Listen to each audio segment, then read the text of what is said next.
Everything's on fire. Everything's on fire. Everything's on fire.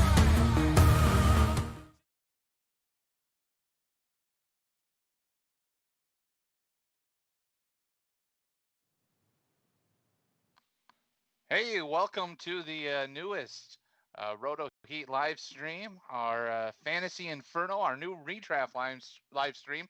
I'm Rob Silvers. You can find me at RotoHeat Rob, and joined by Bryce and then Frazier and Rob Sullivan. And well, Bryce, why don't you start and tell us how folks can get in touch with you? Best way to get in touch with me will definitely be through Facebook.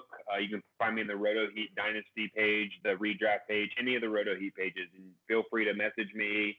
I'm always What about you, Sully? At RotoHeat Sully on Twitter. I'm also in the Dynasty Facebook community, the redraft Facebook community. You can find me on Discord as well. Pretty much anywhere there's any RotoHeat content, you'll find me lurking in the shadows. All right. Well, we want to remind folks, whether you're watching the stream live, the playback on YouTube, or listening to our podcast, make sure to like and subscribe to RotoHeat and the Dynasty Inferno. I'm just kind of breaking down what we're going to do on this show. We're going to do a couple of news topics each week, then have our subject for the week, and then answer questions at the end of the program. So let's get started. Kind of the big news this week, Cam Newton signing with the Patriots. And Sully, I know you're excited about that.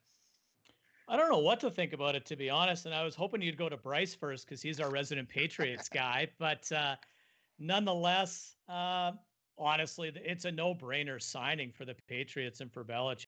It's a league minimum signing. It's an incentive-laden deal. I think it can top out at about $7.5 million. Look, if Cam's foot is right and he can play, it's a huge upgrade. And I think it puts the Patriots back on top of being a favorite to win their division yet again. Bryce? Yeah, absolutely. I mean, it was a no-brainer. He got signed for pennies on the dollar and loaded with incentives. So it definitely gives him the hopefully he plays well so he gets all that money. But I'm not a huge fan of Cam Newton. I didn't like, he's had some attitude problems with his organization. He's had a bad couple years, but again, he's been injury prone. The thing I worry about with him is going into an offense that has arguably the worst skill positions in the league right now. The Patriots are definitely in a rebuild, and it's pretty obvious. And it seemed like they were going to go with Stidham in the offseason. So it's kind of interesting to see right now. They're the most unpredictable organization and coaching staff. It's going to be interesting to see if they brought him in as competition to maybe drive Jarrett Stidham, because it seems like there was a lot of other options out there and they didn't take any in the draft or in free agency right away. So it's going to be interesting to see how this plays out. Yeah, so obviously we've seen what Christian McCaffrey has done in the past with Cam Newton. Who benefits the most? Is it James White? Is it one of the other guys in your guys' opinion? Who do you think's the beneficiary of Cam Newton coming to town? I think they're going to run the ball a ton. And I think the transition of running the football started with Damien Harris last year. I think what's going to be really interesting about the offense is if you look back to when Brady had the Deflategate stuff and he missed those 4 games, and then all of a sudden Garoppolo got hurt and they had to go to Jacoby Brissett, how they transitioned that offense on the fly. Brissett ran a ton of read option. McDaniels did a really good job altering the offense that way. So I think, again, if Cam is healthy and if Cam can be somewhat of what he was, that's the type of offense I think we're looking at in New England.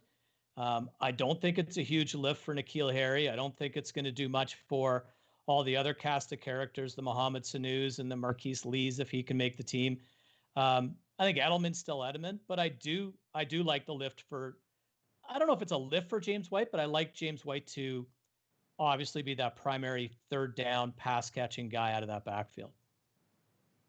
Yeah, I agree. I think he's going to continue to have a good year. The other kind of big thing is the cancellation of the Hall of Fame game. And I don't know, does that really have any impact for us on redraft in your guys' opinion? No, I wouldn't say so. With everything opening back up, and it seems like a lot of States are closing right back down after it. I think it's just more of a precautionary reason, and the NFL probably doesn't make much money off the Hall of Fame game anyway, so that's probably another big reason why they did it, and to keep all the fans and everyone safe. Just seems like they're going to watch how other sports handle their situation before they kind of jump into theirs. Yeah, I totally agree with that. And the NFL came out today and announced that the preseason is officially a 2-game schedule this year. Selfishly, I hope that lasts every year. I think it'd be great to have less preseason football. It seems the only thing that happens in preseason is stars get hurt. But yeah, to Bryce's point, I think it's a cautionary tale. The NHL and the NBA are starting to try to kick back or restart their leagues. They've gone to training camps. They've had a ton of cases. So I think as long as the NFL can keep the players away, the better. So start camp with every team at the same time. And the Hall of Fame game, they made it through it without the year where they painted the field with the wrong paint. We'll be just fine this year. All right. Well, let's get into our main topic here for tonight, and that's changes of scenery. Guys in new places here for redraft, and let's start with the biggest one of the offseason, probably. Tom Brady going to Tampa Bay, and suddenly he has more weapons than he's maybe had since he had Randy Moss and company back in the early 2000s. Yeah, I'll jump on this because this is a big thing for me. It's definitely the best overall group he's ever had, besides obviously the running back position. He's got 2 great wide receivers, better than the ones he just had or recently has had. Still has Gronk with OJ Howard there.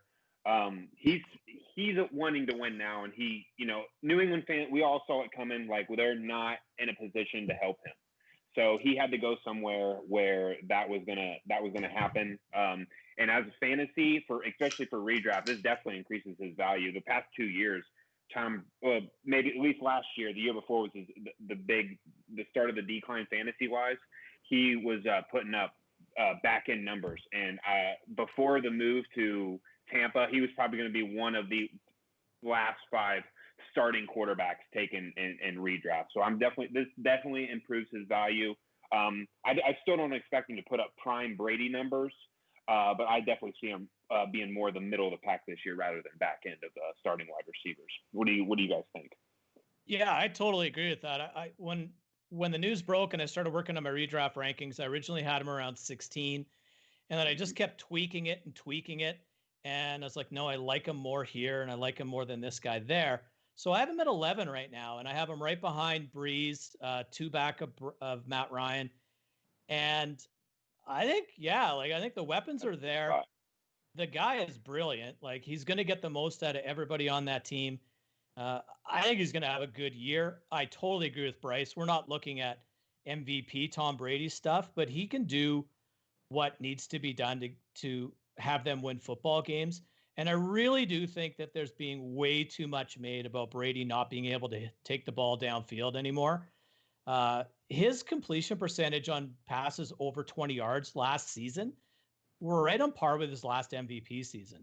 The reality is he didn't really have a lot of guys to throw the football to last year. So I'm not throwing the ball downfield to anybody who can't catch the ball either. So I'm going to keep it underneath to Edelman. I'm going to give it to James White. So in Tampa, he's got those weapons. He's got Gronkowski, who he clearly brought there for a reason. They're going to be a good football team. They've made some good additions on their defense as well. They were a great run defense last year. They're going to be a little bit better in the secondary. I think the team's going to be pretty good, and I think Brady will be just fine and a nice late round quarterback for you in your redraft leagues this year. Yeah, and I personally, I think Brady, can maybe be that MVP caliber for this 1 year, depending the weapons he's got. I mean, like we said, these are some of the best guys he's had. We haven't seen him play with these kind of weapons in a long time. Mike Evans, will get those deep balls. I really, really liked the move for Chris Godwin right away. Obviously, having Gronk there takes a little bit away from him, but then both Ronald Jones and Keyshawn Vaughn are serviceable catching the ball. Obviously, one of them's going to have to prove they can run it a little bit to not make Brady have to throw 40 times a game. But I really like where that team's going. Shifting to our second one, This is one I don't know that I feel too good about. Phillip Rivers, he goes from a really good supporting cast to, I don't know. In Indianapolis, T.Y. Hilton's getting old. Michael Pittman's a rookie, and there's not a whole lot after that. Paris Campbell, has some development and stuff. I feel like they're going to be handing the ball off a lot, but even with the cast he had in San Diego, Williams and Hunter Henry, Austin Eckler, the guy still has been deteriorating a lot. He's throwing a lot of picks.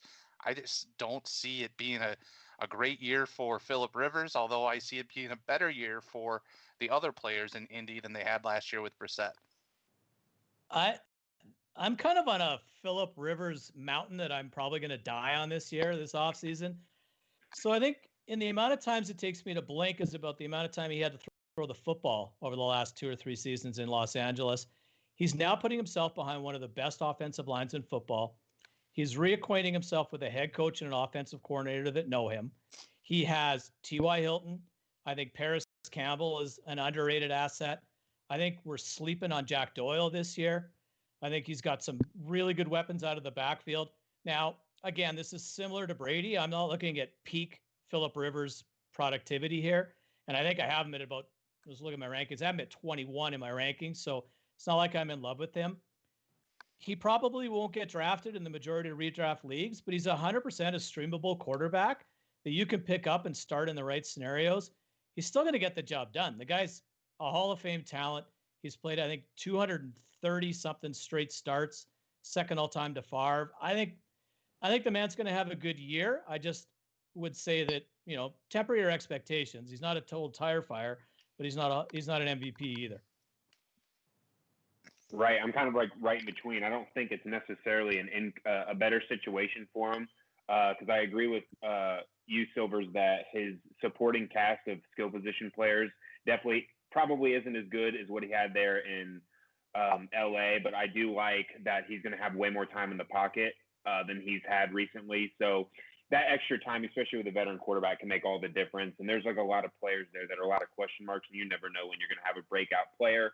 And he's going to have an easy established run game with who it doesn't matter who the running back is. It seems like that offensive line is just elite. So taking some of the pressure off of them is definitely going to be good. And they have a decent defense, which is important too, to keep them in games and things like that. So I think Phillip Rivers' move to is overall just kind of a lateral move. And I think you're right, Sully, that he's not going to be a starting quarterback on most people's redraft league. He's going to be put in there as a bye week punch in. So, or a guy that against the defense, if you have a quarterback that's going against a rough defense, might be a guy that you turn to in that situation. Yeah, I agree with that. Mm-hmm. Yeah, you were commenting on the line, both of you. Really good run blocking. I don't know if they're that much better pass blocking. You look at the two teams, the Chargers and the Colts last year. Quarterback sacks were about the same. It was 2 sacks a game in Indianapolis and 2.1 in not San Diego anymore, Los Angeles. So, they're kind of the very similar there, but that could also be a factor of Brissett maybe holding the ball too long without a lot of receivers last year. So that's hard to really quantify until you see it operating at full strength this year. The other 2 quarterbacks who moved were Teddy Bridgewater, Nick Foles. Bridgewater to the Panthers, Foles to the Bears, both teams coming off of bad years. Both quarterbacks, coming out of not starting the last few years. Bridgewater because of injury, and Foles backing up Wentz and then losing his starting job last year. So what do you guys think about those 2 guys? I love Bridgewater's move to Carolina. I think he was in a very high-powered offense with the Saints, but if you watched him play, he stayed poised in the pocket. He made good throws and good decisions, and it's not like he's walking into an offense that's a dumpster fire. They have DJ Moore, who's a promising young wide receiver. They just acquired a great number 2 receiver in Robbie Anderson. Robbie Anderson's super undervalued. He's a very talented receiver. He played on a dumpster fire team with the Jets. And you have even a good number 3 receiver in Curtis Samuel, and then obviously Christian McCaffrey's there. So I think Teddy Bridgewater is ranked super low in a lot of people's eyes, and I just don't quite understand why. I was actually looking at rankings. It was Matthew Berry's rankings, has him ranked quarterback 26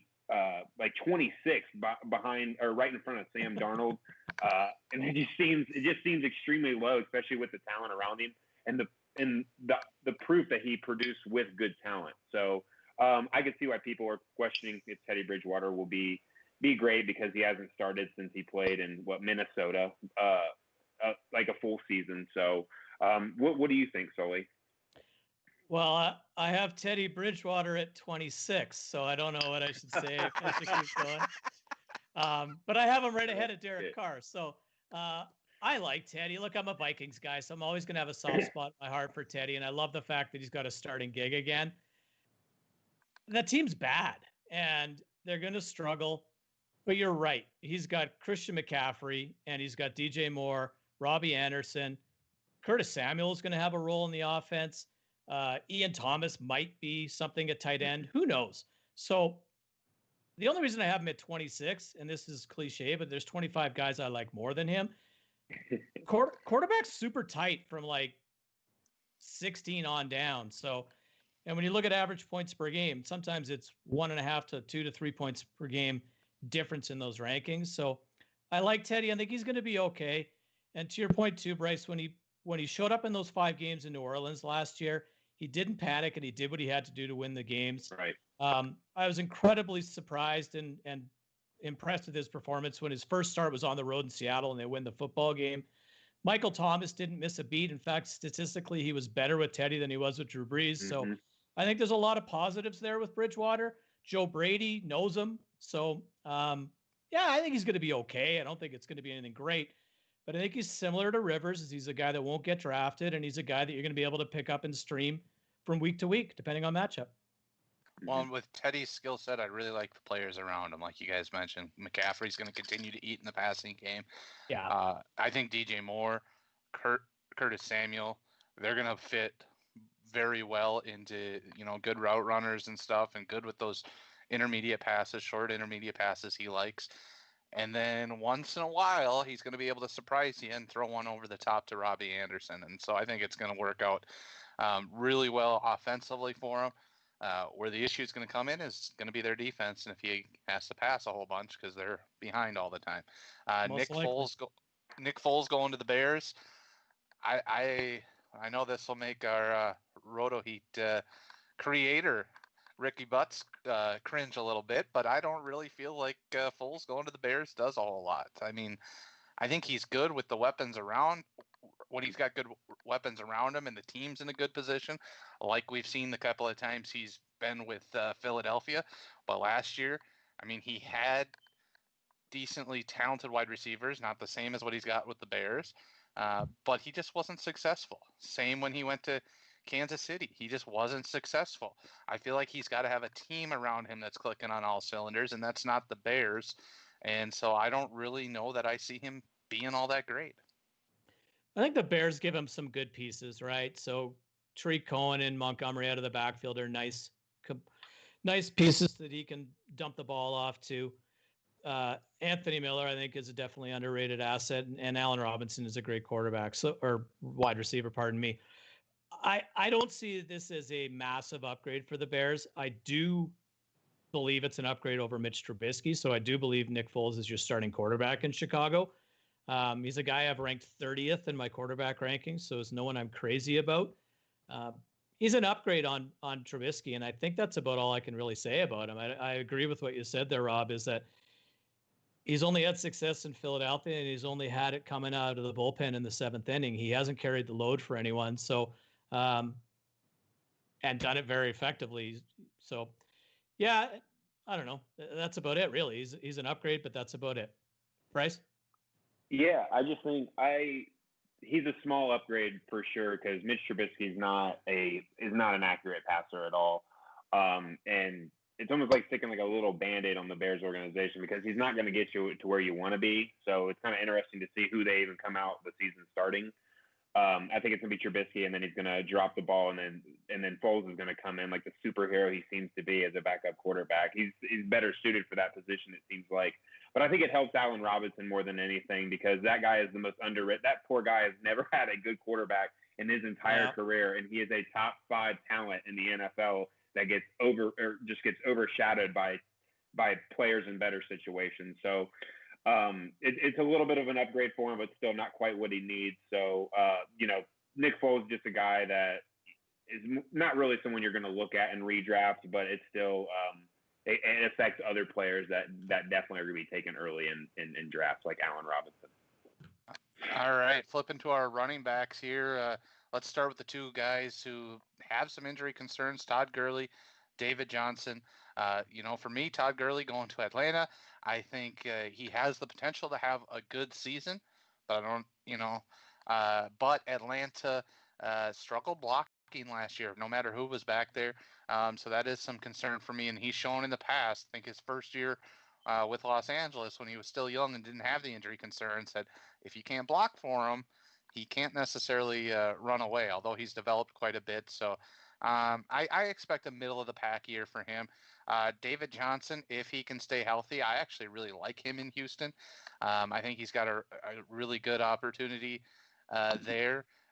But he's got to stay healthy and not look like the shell of himself like he did when he came back from injury last year. But if he can somehow stay healthy, which he hasn't done in a couple of years, he's going to have a nice season, I think, there. If not, Duke Johnson finally gets a chance. No, he doesn't. No way. Duke Johnson finally gets a chance has been a tagline for 4 years, man. Yeah, well, we keep hoping, right?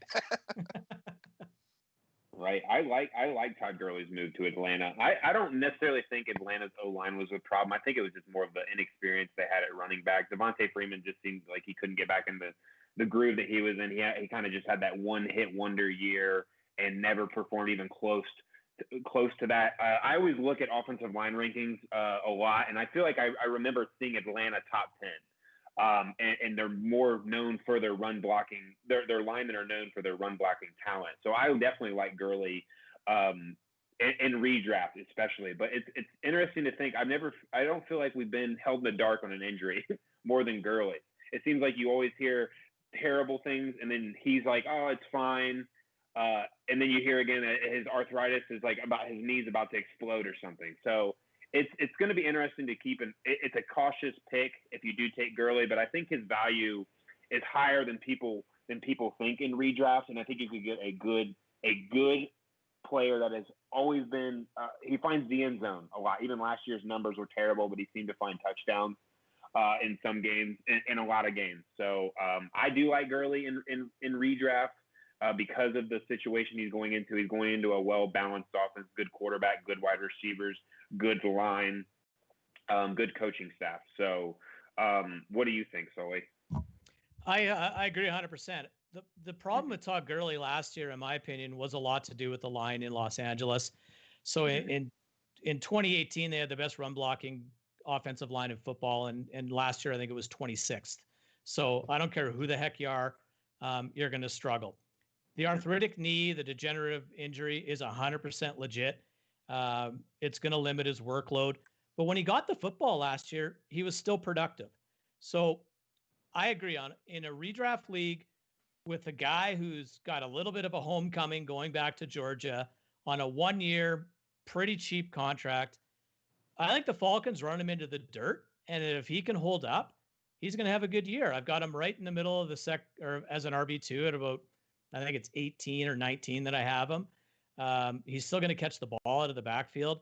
He has the benefit of leaving a productive offense and joining another highly productive offense. Right. Falcons are going to score points. They're going to get the ball down by the goal line, and he has the ability to take that thing in short yardage. So there's absolutely 100% a risk with the guy. I think this is probably it for him value-wise this season, but I do still see him holding a significant amount of value, and he's a guy I'd happily have on my team.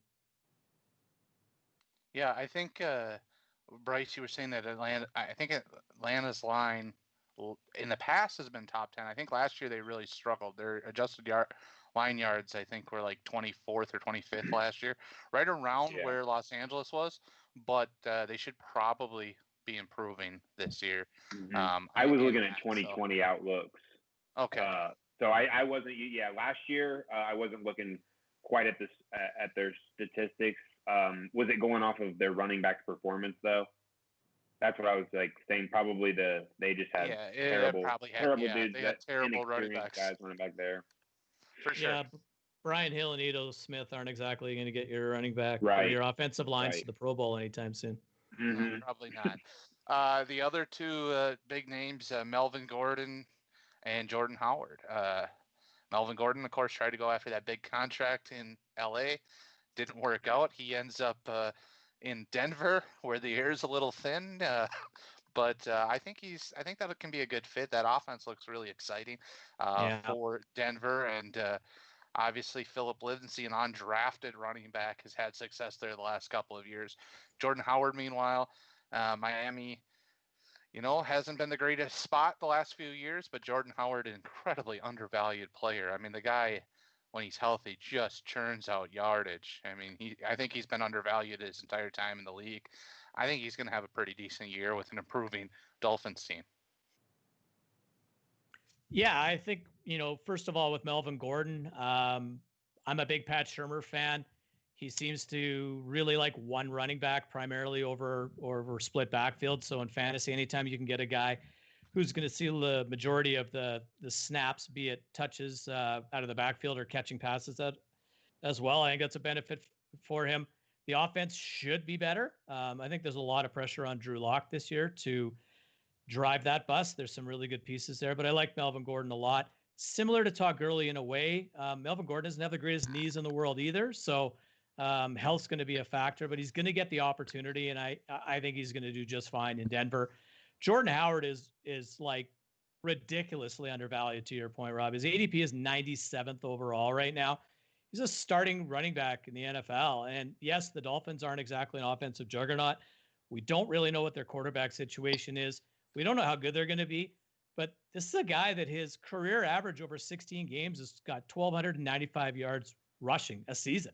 So for a guy with that upside, yeah, I think he gets beat up a lot because of his inability to catch the football and what he went through in Chicago. But I happily add him later on in my drafts at that value. I think he's going to be just fine. Right. Melvin Gordon is a guy I just despise in fantasy football. I think he's extremely overrated. Personally, I think he's very talented, but it just seems like he doesn't produce with the talent that he has. He has only had over one season with over 1,000 yards, and I know you can chalk that up to injury, but if it keeps happening over and over and over again, it's not much of a coincidence at that point. I used to be high on him, and he's bit me in the butt getting hurt late every year because he gets numbers based on his volume. But eventually his body just takes such a beating that it doesn't seem like he can last a full season. And I think he's proved that time in and time out. He definitely had the worst holdout of all time. He really bit him in the butt with that. And the Broncos are a young team that's obviously in a rebuild as well, and he comes in as a veteran running back. So I think he does see that volume, and he's still a decent running back to have, but it's not some guy that I'm targeting because I'm not so sure that they'll just hand him the ball every play and then just cut Philip Lindsay out completely, because it seems like that guy has produced when he's in there. So I feel like they're going to continue to feed him the ball and stuff like that. I could see him being in the same situation he was just in with the Chargers this past year, where he's getting majority of the carries, but he's got that vulture like he had like Austin Eckler, and that vulture becomes Philip Lindsay. So personally to me, I just don't feel like Melvin Gordon he upgraded overall to a better offensive line, which is important when you talk about running backs, but he's still a guy that I'm just going to steer clear of because he just bit me in the butt too many times. What do you think, Silvers? Yeah, no, I agree with what you guys have said. One guy that we forgot to put on our list before the show, but maybe has part to do with that 97th overall value for Jordan Howard, is he's not the only running back who made the move to Miami. Right. Matt Brito was traded for during the NFL draft. Obviously, he's got some injury concerns and stuff too. But if they're both healthy, how do you guys see that backfield kind of shaking out? I agree with you guys that Jordan Howard has been is definitely an undervalued running back. But I don't think he walks into a situation where his value is going to be maximized. especially since they traded for that for Matt Breida. They traded a 5th-round pick, so it's not like they gave up a ton. But it seems like Matt Breida got a steal out of that, because when that guy's on the field, he's fast, he's very explosive. He just got durability issues. And I don't know that it's going to be a hard situation to monitor, because that's going to be definitely something that people are going to keep their eye on this offseason. When you get Jordan Howard, you got to get Matt Breida. If you get Matt Breida, you got to have Jordan Howard, because that situation there is up in the air. Hopefully, as a fantasy owner, you hate to see split backfields, right? So hopefully they pick one of them, but if you get one, you got to get the other. So what do you guys think of that situation? Well, I don't think you're going to see a bell cow there, regardless of what the situation is. And when you're running a football team whose leading rusher was Ryan Fitzpatrick last year, you probably need a couple of running backs.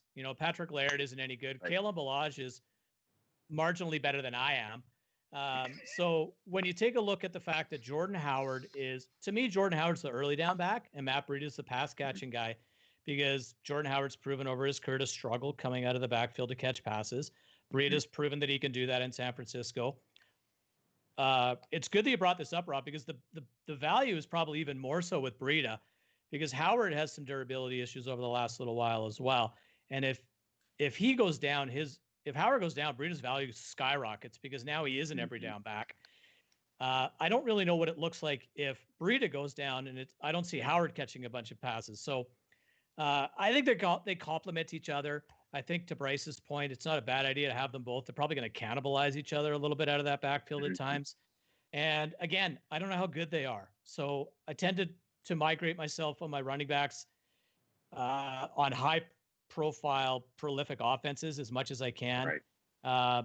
That's easier said than done. So they both present value. I think they're both going to be on the field a lot. And honestly, we're just going to have to see how it shakes out. Yeah, I disagree a little bit with Bryce. I don't like to roster backs from the same team, so I'm not going to go after both. I think Jordan Howard was paid $10 million a year. I think he's going to get the early down work. Breida's going to be that more Miles Sanders role, that secondary piece. So if it's PPR, maybe looking at Breida late and letting Howard go somewhere else. But kind of a standard league, Howard's going to get the carries, get the chance to carry the ball, and get the traditional running back production. All right, moving on to wide receivers. Let's start with the big name, because this is probably where we got the most discussion, and that is DeAndre Hopkins, going in a horrendous deal for the Texans out to the desert. And what do you guys think is his outlook out there and with Kyler Murray and all those other receiving weapons? I love it. I think this is great. I think you got, a situation where you got a rookie quarterback who was productive in his first year, coming back for his second year with a rookie head coach that's learned a thing or two. This is a team that wants to run 4 wide and run as many plays as possible and take shots down the field. They got a lot of assets in that offense. Hopkins is a target hog, and he's a stud. He has been productive with TJ Yates and Brian Hoyer. He's got nothing to worry about at quarterback. Brock Osweiler. He has had other than Allen Robinson, probably some of the worst quarterback play in the NFL. So I love it. I still have him as a top 2-3 wide receiver. Grab him early or probably in redraft, probably middle to late of the first round, and be thrilled that you did. I love it. Yeah, DeAndre Hopkins is quarterback proof. He's already proved that throughout his career, early in his career. And having Deshaun Watson there was definitely his best quarterback he's ever played with.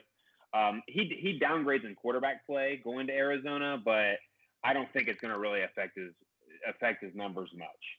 I only say downgrade because I think Kyler Murray is more of a dual threat quarterback rather than a passing quarterback like Watson is.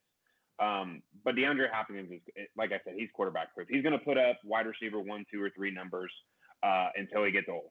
It doesn't matter who he's playing with, and he's going to see that volume there. You don't get a guy like that and not feeding, because you already seen what he's done when he gets fed. So DeAndre Hopkins' value literally does not move at all. with the transition to Arizona, especially in redraft. So I'm indifferent about the move. It doesn't matter to me. He could have gone to almost any team, and he probably would still keep the same value, in my opinion. What do you think, Silvers? Yeah, no, I really like him out there. I think it's a good fit for Kyler. It's going to, it gives him two really steady options with D-Hop and Larry Fitzgerald. And then a lot of guys, young guys like himself that he can work with, I think that offense is really going to become a lot more consistent this year. Obviously, there were the big games last year, but I think it's going to be a much bigger step in the right direction. Also, a sort of a big name that we forgot to add to the list, or maybe Sully intentionally left him off the list because he left his Minnesota Vikings, was Stefan Diggs going to Buffalo. Probably a downgrade in quarterback, at least on the deep ball. Also has to deal with weather out there. You don't have to deal with that inside US Bank Stadium. I feel like Diggs is taking a big step backwards in redraft value heading into 2020. So I didn't leave him on off the list because I was sad. If I lived in Minneapolis, I would have driven him to the airport to make sure he actually left. I think Diggs is going to be okay. And I look at it as a bit of a lateral move. I think he's obviously going to be the primary target in that offense. Where I see him taking a step back, and Rob, I didn't really think about it, but it's a great point when you factor in the weather, is he's going from one of the most accurate quarterbacks in the NFL and Kirk Cousins to one of the most inaccurate starting quarterbacks in the NFL and Josh Allen. So I think he's going to get the targets that he was very upset that he wasn't getting last year, this year. But unless he's in the sidelines or the first row of the stands, he's probably going to struggle to catch some of those. So I do see it being lateral. The guy's still an amazing talent, and I'm a little bit bitter with his attitude more than his performance. Nonetheless, I think he's fine, but he's going to be what he was probably last year. His wide receiver 1 days are done, in my opinion, and he's a mid to back and wide receiver 2.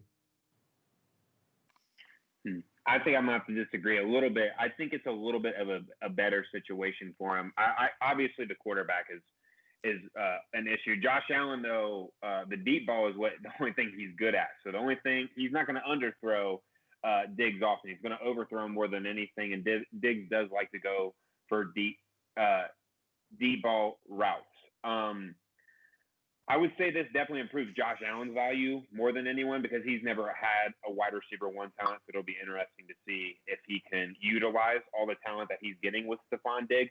But like you said, Sully, he's going to get this target. And as a fantasy owner, I would rather see more targets thrown his way.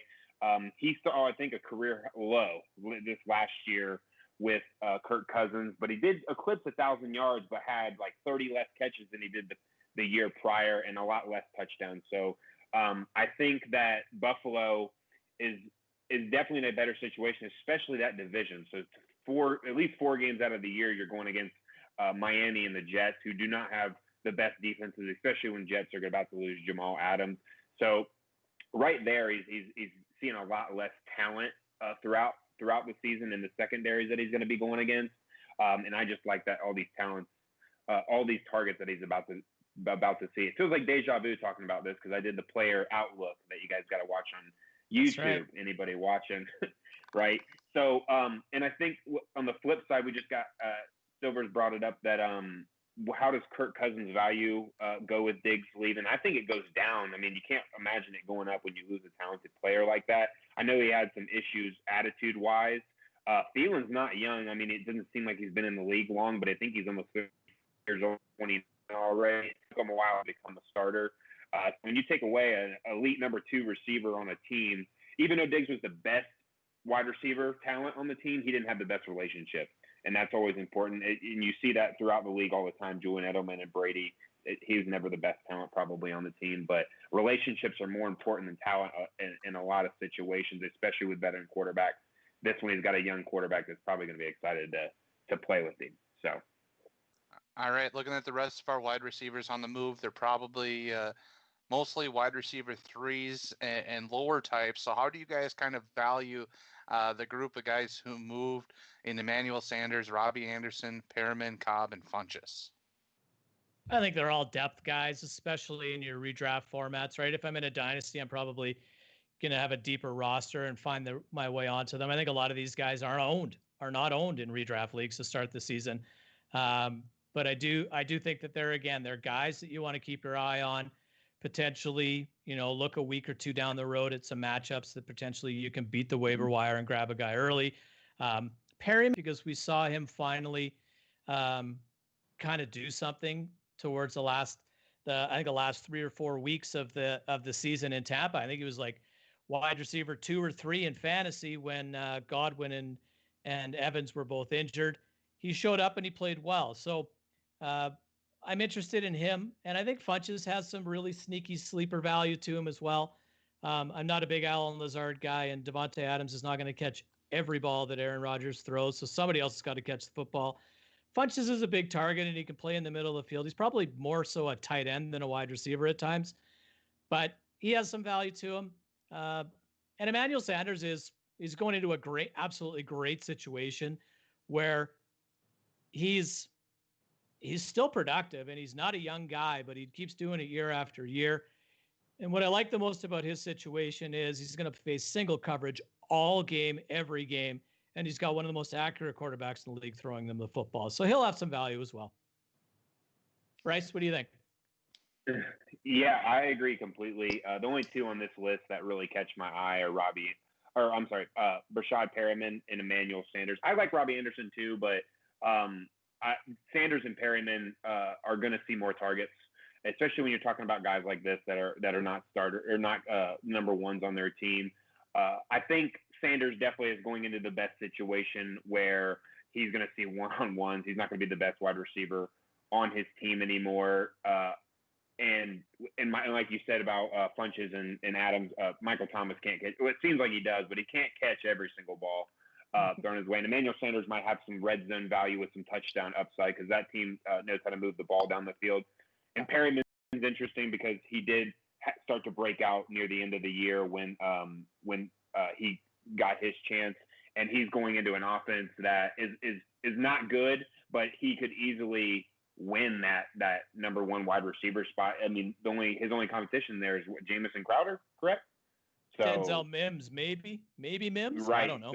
Right. So a wide receiver one is always worth stashing, even if it's not even if it's not starter. Late redraft, especially if most redraft leagues aren't deep roster. That's one of your last 3 picks. So some guys to stash that might have some upside. Well, I agree with pretty much everything you guys have said there. But you just got done, Bryce, saying wide receiver one is worth stashing, and I don't know. I think that could be Randall Cobb. Will Fuller can't stay healthy, so after week 3, no more number one. Is Kiki Kuti a number one wide receiver? I don't think so. Can we rely on a rookie who's got a good frame and everything like Isaiah Coulter? Probably not. I mean, Randall Cobb's the most experienced wide receiver in that group. He's got the most proven ability. Obviously, he's had some tough years and injuries, but he played really well in Dallas last year.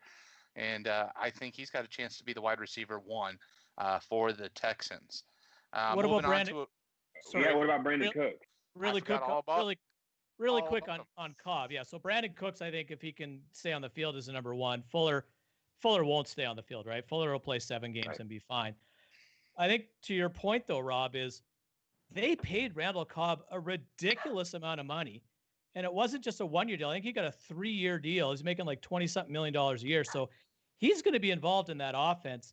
And he was pretty darn good in Dallas last year. Like I can't remember his numbers off the top of my head, but he caught quite a few balls and had a good amount of yardage. So he'll be involved in that offense regardless of injury. I don't think he'll be their number one, but when Deshaun's running for his life and he's trying to convert on 3rd and 5, he's probably looking for Randall Cobb more so than your boy Duke Johnson. That's all I'll say there. Oh, that's the name we missed off the list, Brandon Cooks. That's a good one on the list. There's another guy. Who put this list together? My I don't God. know. Good Lord. All right. I forgot all about Brandon Cooks as well. All right. We're going to have to move pretty quickly through our tight ends. So I'm going to just start and go through our list with what I think about each of them in their new landing spots, and then let you guys kind of follow up. So obviously, Austin Hooper has had a couple of really good years with lots of targets in Atlanta. I don't think he's getting anywhere near that volume in Cleveland. There's so many mouths to feed in that offense, from OBJ and Landry to Kareem Hunt, Nick Chubb. I see Hopper being productive, but not putting up the numbers he's put up. Hayden Hurst, meanwhile, going to Hooper's former spot with Atlanta, has an opportunity for a monster year. Obviously, a former number 1 pick, but he hasn't really put it all together. But in some areas, he was, I believe, in yards per route run, he was like second in the NFL among tight ends last year, and that's a pretty good indicator of a breakout.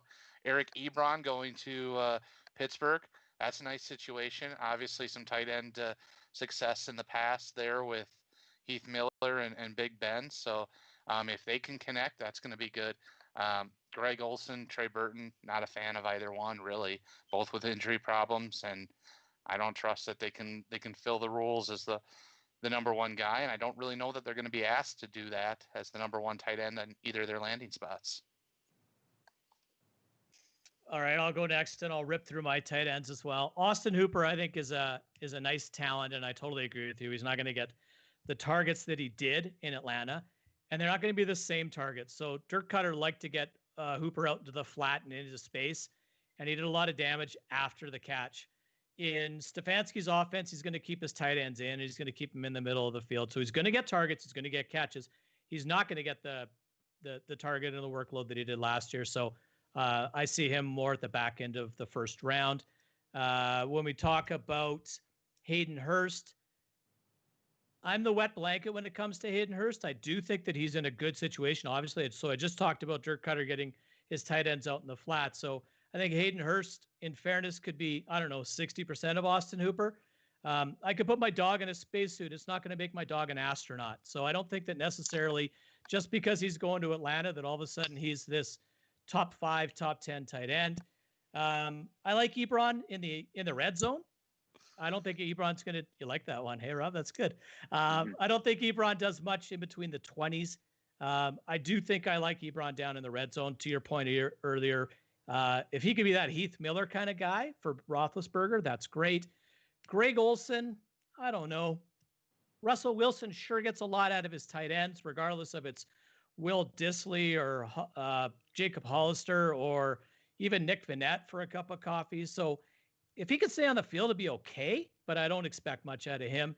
And Trey Burton I don't think he's anything. I think Jack Doyle is 100% the tight end that you want in that offense, and that's my run on tight ends.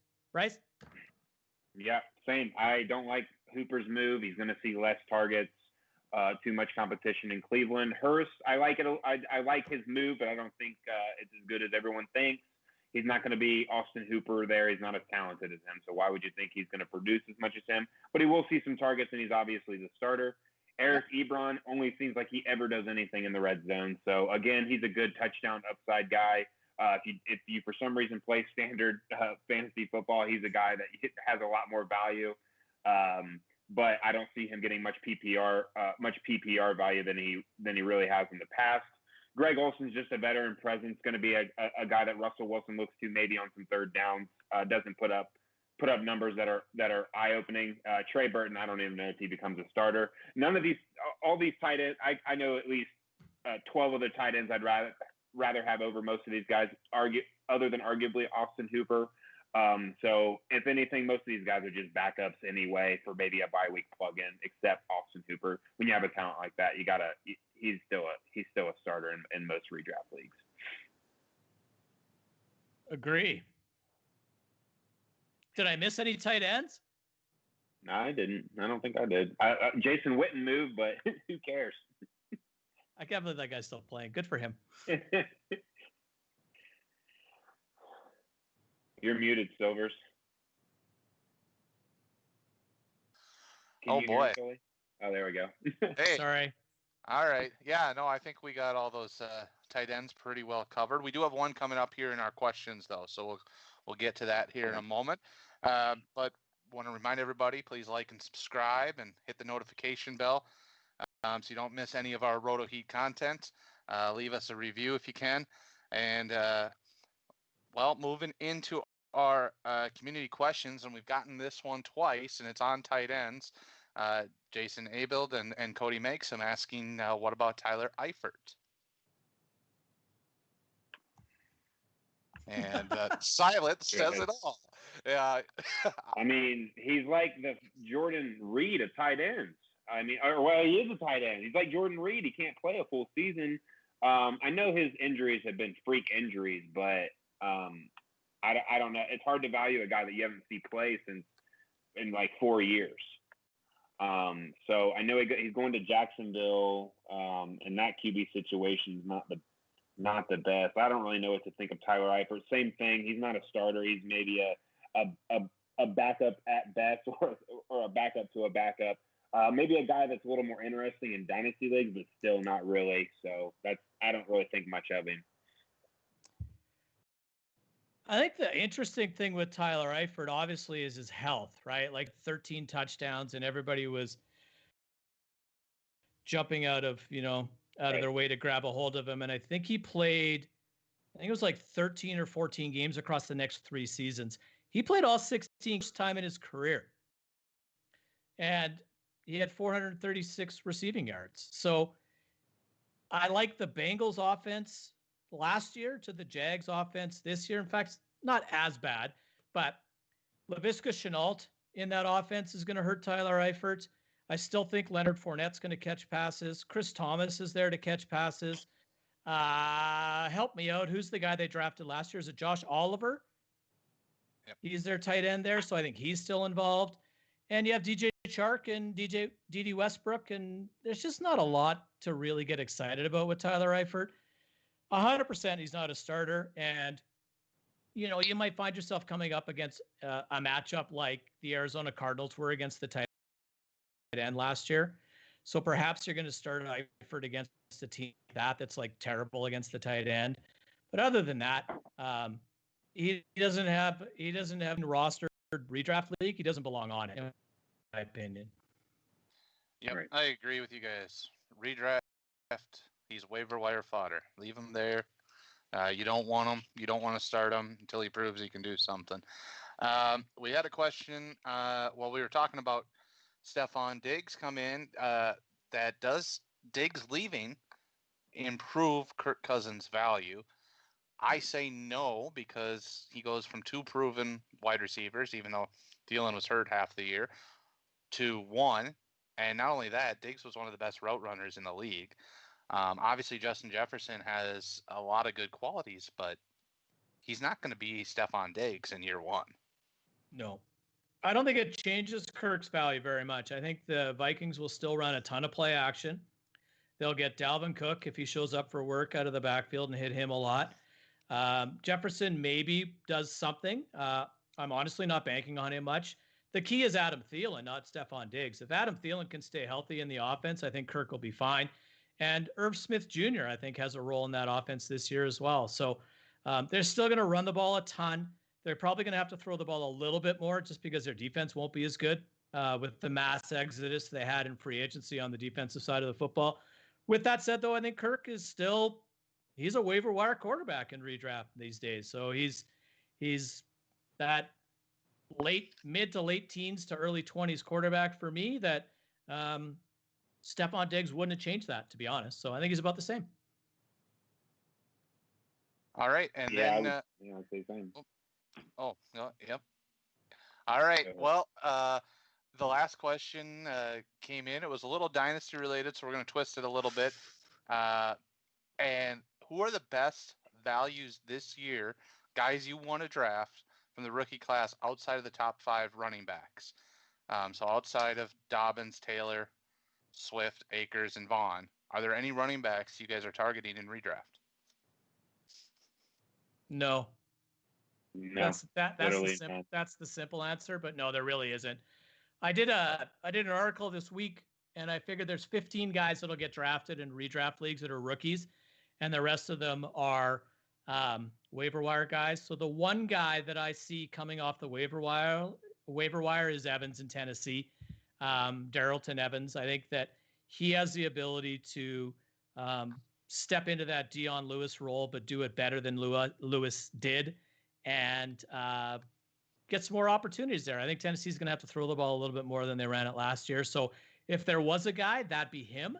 But for the most part, in a redraft league, again, with that typical 15 rounds, 180 guys off the board, no, I don't see a guy that I'm going to draft in that spot. I agree completely.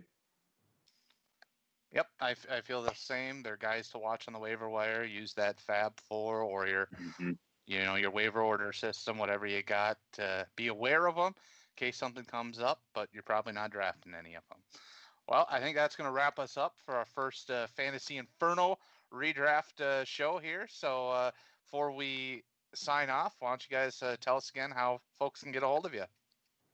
Like I said earlier, on Twitter at RotoHeat Sully, I do a little solo podcast, Sully's 2 Cents, that drops on Fridays.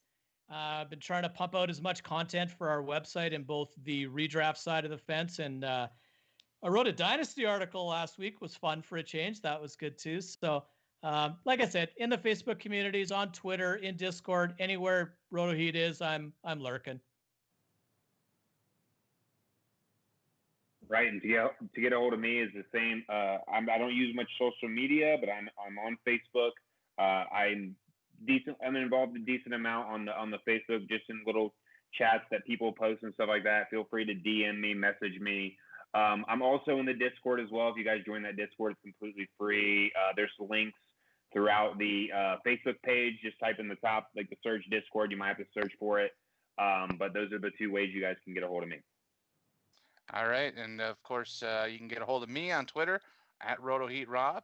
That's going to wrap up our first Fantasy Inferno redraft live stream here. And next week, we're talking underrated players. So make sure to tune in next week. Join us next Wednesday and every Wednesday at 9:30 Eastern here on the RotoHeat live stream on YouTube.